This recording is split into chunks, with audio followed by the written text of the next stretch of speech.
لومڑی ایک نہایت چلاک اور ذہین جنگلی جانور ہے جو دنیا کے مختلف علاقوں میں پایا جاتا ہے۔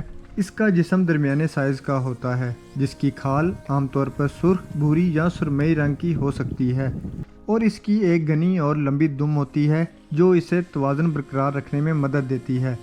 لومڑیاں زیادہ تر رات کے وقت شکار کرتی ہیں اور ان کی خوراک میں چھوٹے جانور، پرندے، کیڑے مکوڑے، پھل اور بیج شامل ہوتے ہیں۔ یہ جانور اپنی تیز نظر اور حساس سماعت کی بدولت شکار کو آسانی سے قابو میں کر لیتے ہیں۔ لومڑیاں مختلف ماحول میں رہنے کی زبردست صلاحیت رکھتی ہیں، چاہے وہ جنگلات ہوں، ریگستان، پہاڑ، یہاں تک کہ شہری علاقے میں بھی ان کو دیکھا جا سکتا ہے۔